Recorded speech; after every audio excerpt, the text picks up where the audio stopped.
请问班农先生的中美贸易协议，到现在为止成为了世界上最大的笑话。从中美协议到现在的所谓的第一季的协议还没有签署，美国在这方面的战略具体是什么？ So the following are several questions that our friends would like to ask. So the first question is like the U.S.-China trade deal has so far been the biggest joke in the world. From the U.S.-China trade deal to the so-called first phase of the U.S.-China trade agreement, nothing has been signed yet. So what is the specific strategy of the United States in the trade deal with China? Remember, you have two groups in the United States. Obviously, you have the president makes all the decisions, but you have a group of hawks and super hawks represented by Peter Navarro, the Committee on the Present Danger, myself, and others. And then you have accommodationists or doves that want to make some sort of accommodation with the CCP. I would actually disagree with the question. The trade has not been a joke. In fact, today in the paper, it's talking about local Chinese cities now have $1 billion. The CCP has $1 billion of loans they can't pay back to local communities. The Trump trade policy is choking down the CCP. It's obvious at every level of economy, and that is why it's so important for us to be strong in this. And as soon as you translate that, I will get into more detail. 那我们就是要先说一下，其实在美国就有两派的，就是鹰派的，就例如就是我班农或者是 Peter Navarro 这一些代表的比较鹰派的，然后就是另一派，他们就是会跟这个中共去妥协啊。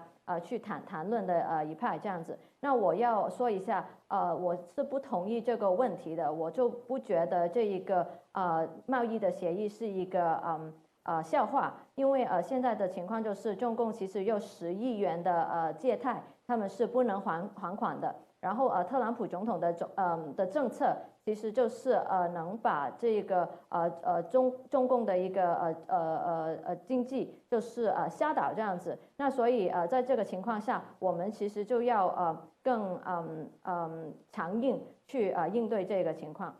It's very important to focus on what happened last week, Miles. The CCP, Chinese state media, started running an influence operation to get rid of the earlier tariffs. And they started saying in People's Daily and the Chinese official press how the president's negotiators and the president was going to remove all the tariffs upon the signing of this deal.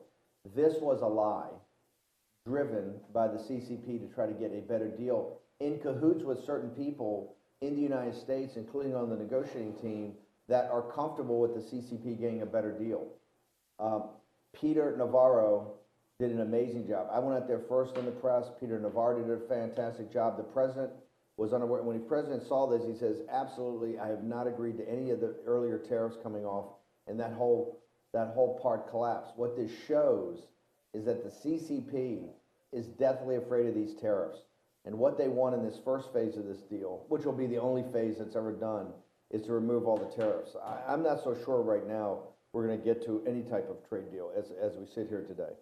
那我们就是要说一下上一个星期所发生的事情。那可以看到的就是中共其实在这个中国的媒体上，它是不断去传播一些笑实，就去影响大家的一个看法。他们就说这个的关税其实就是没有这样子。那这样其实是对大众的一个谎言来的，因为他们想透过说这个谎言，然后去为自己中国去达到一个更好的协议这样子。那其实我们Peter Navarro 他是做了一个很好的工作，就特朗普也是说了，他们是没有说会把那一个关税就拿下来这样子。那其实中共这样做，在这个中国的媒体上传播这个谣言，其实就是显示了中共是很害怕这个关税的实践，关税的是个事件。那我们这一个第一阶段也是我们暂时唯一有的一个谈判的阶段，就中国就是想把这一个关税就拿掉，但是特朗普总统就是没有说是会同意这一点的。What old 100 names in China should know, when CCP's in Washington, they kowtow. When they're back in Beijing, they saber rattle. They're tough guys in Beijing, but when they come to DC, they kowtow. And the running dogs their running dogs on Wall Street and in corporate America are the ones that are trying to promote a better CCP deal. 那我们要知道的现在这个情况就是，中国他们自己在的人在北京，他们是很硬朗的，但是他们在华盛顿的时候就会叩头这样子。那现在其实很多的一个华尔街的一些企业，他们都是在帮这个中国去拿取一个更好的协议。The last thing I'll say on this is that the CCP has lied to everybody in the world about the state of the Chinese economy. And the United States economy is booming. That's because these tariffs are working.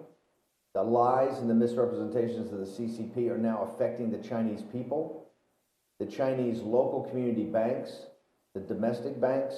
These regional governments are under crushing amounts of debt. And honestly, most of this money, I think, was stolen by the CCP that did not go in to help the people of China. And there's going to be a financial crisis, I believe, coming to China very, very quickly, courtesy of the gangsters at the CCP. 那就是中共是对中国的人们就是撒谎了，他们就是对于自己的一个经济的状况是说了谎言。那我自己看来，其实美国的经济是有一直的生长的，我们的所推出的关税是行之有效的。